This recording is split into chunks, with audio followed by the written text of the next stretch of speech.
కేటీఆర్, హరీష్ రావు ఇద్దరు కూడా ఢిల్లీకి పలుమార్లు వెళ్ళి ఎవరిని కలిశారా అంటే చాలామంది వ్యక్తులు ఎవరైతే బీజేపీలో ఉన్నటువంటి కీలకమైనటువంటి వ్యక్తులను కలవడం జరిగింది. ఆ క్రమంలో కొంత బీజేపీలో బీఆర్ఎస్ విలీనమైనటువంటి ప్రతిపాదన ఒకటి జరిగింది. అదేవిధంగా ఇంకొక వైపు చాలా రకాల బెయిల్ పైన ఇంకా వివిధ రకాల వాదనలు జరిగినాయి అనేది చాలా స్పష్టంగా తెలుస్తూ ఉంది. అయితే ఢిల్లీలో జరిగినటువంటి గత కొన్ని నెలల రోజులుగా జరుగుతున్న పరిణామాలు ఏది బీజేపీలో బీఆర్ఎస్ విలీనం తదుపరి పరిణామాలు మీకు చెప్పడం జరిగింది. గతంలో ఒక వీడియో చేసిన, కానీ ఆ తర్వాత జరిగినటువంటి పరిణామాలు కూడా ఈసారి ఇప్పుడు మీకు ముందుంచేటువంటి ప్రయత్నం చేస్తాం మిత్రులారా. అయితే బీజేపీలోకి బీఆర్ఎస్ విలీనం అనేటువంటి ప్రతిపాదన ఇది ఎవరిది అంటే హరీష్ రావుది. ఎందుకు అంటే రాసి పెట్టుకోండి మిత్రులారా, హరీష్ రావు అనే వ్యక్తి చాలా పెద్ద ఎత్తున ఒక ప్రయత్నాలు చేస్తూ ఉన్నాడు తన ఆధిపత్యాన్ని ప్రదర్శించడానికి. తన భవిష్యత్తులో అంటే ఒక ఫోర్స్ ఒక పెద్ద లీడర్గా ఎదగడానికి, ఆయన ఇప్పటికే పెద్ద లీడర్ అనుకోండి తప్పేం లేదు. కాకపోతే ఇప్పుడు ఆయనకున్న హడ్డిల్స్ ఎవరే అంటే ఒకటి తను ఇంకో నెక్స్ట్ లెవెల్కి వెళ్ళడానికి ఒకటి కేటీఆర్ అడ్డుపడతా ఉన్నాడు, రెండు కేసీఆర్ అంటే తన మామ కాబట్టి ఆయన దాటుకొని పోలేడు కాబట్టి ఇప్పుడు కేసీఆర్ను దాటుకొని పోలేడు కాబట్టి ఇప్పుడు ఏం చెప్తాం ఢిల్లీ పరిణామాలు చాలా చెప్తూ క్లియర్గా అంటే ఇక్కడ మనము ఢిల్లీ లిక్కర్ స్కామే కాదు, ఇటు కాళేశ్వరం స్కామ్ కావచ్చు, ఇటు విద్యుత్ ఒప్పందాల స్కామ్ కావచ్చు, ఇలా చాలా రకాల ఫోన్ ట్యాపింగ్ కేసు కావచ్చు, ఇలా చాలా రకాల కేసులు మన మెడకు చుట్టుకుంటా ఉన్నాయి. సో ఖచ్చితంగా మనం దీన్ని భరించలేని పరిస్థితిలో ఉన్నామని చెప్పేసి హరీష్ రావు ఇటు కేటీఆర్కి చాలా రకాలుగా మోటివేట్ చేస్తూ వస్తూ ఉన్నాడు. ఈ క్రమంలో మనకు జాతీయ పార్టీ యొక్క అవసరం ఉంది.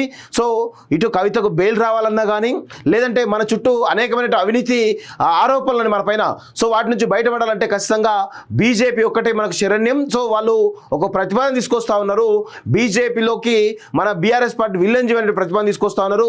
సో ఈ క్రమంలో మనందరం కూడా మరి మనం తట్టుకునేటువంటి శక్తి ఉంటే అవసరం లేదు, కానీ తట్టుకోలేని శక్తి ఉంటే మాత్రం అంటే కవితనే జైల్లో వేశారంటే ఖచ్చితంగా మనం కూడా జైలుకు పోయేటువంటి అవకాశం ఉంటుంది. మన మీద విపరీతమైనటువంటి అవినీతి ఆరోపణలు వస్తూ ఉన్నాయనేటువంటి కోణంలో ఈ చాలా పెద్ద ఎత్తున నివేదికను కేసీఆర్కి ఇవ్వడం జరిగింది. కేసీఆర్ ఆల్మోస్ట్ బీజేపీలోకి బీఆర్ఎస్ని విలన్ చేయాలంటే ఒక ప్రతిపాదనను కొంత కన్విన్స్ చేసినటువంటి ప్రయత్నం జరిగింది అనేది మనకు అందుతున్నటువంటి సమాచారం.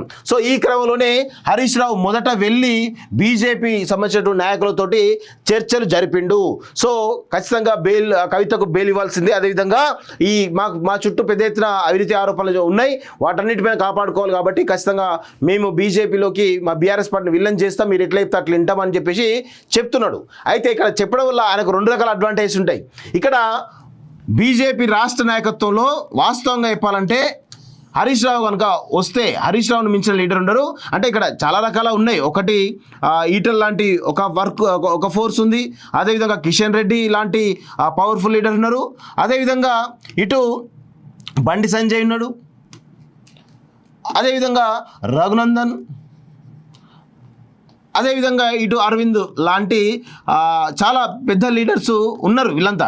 కానీ హరీష్ రావు వీళ్ళతోటి అంటే హరీష్ రావు చరిష్మా ముందు, హరీష్ రావు పొలిటికల్ గేమ్ ముందు వీళ్ళని దాటుకొని ముందుకు పోగలిగే శక్తి హరీష్ రావుకు ఉంటుంది. కానీ ఇక్కడ ఏమైతే అంటే ఒకవేళ బీఆర్ఎస్ పార్టీలో ఉంటే ఎప్పటికైనా కానీ కేటీఆర్ తర్వాత స్థానమే హరీష్ రావుది, అంతే కదా.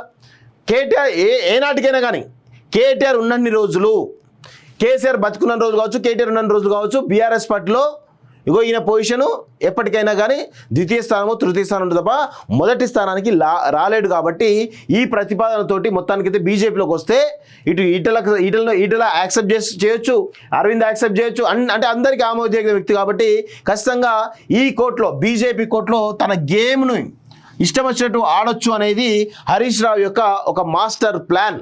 అందుకే బీజేపీలోకి బీఆర్ఎస్ వెళ్ళిన ప్రతిపాదన హరీష్ రావుది.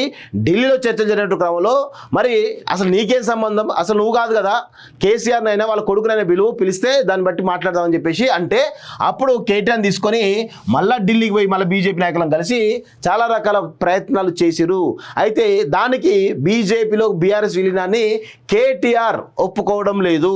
సో దాంతో మరి ఒప్పుకోకపోవడంతో వాళ్ళు ఒక ఆప్షన్ బీజేపీ సంబంధించిన నాయకులు ఏం చెప్పారంటే కవితను అప్రూవర్ కమ్మని చెప్పండి, కవితను అప్రూవర్ అయితే బెయిల్ వస్తుంది అని చెప్పేసి చాలా క్లియర్గా చెప్పడం జరిగింది.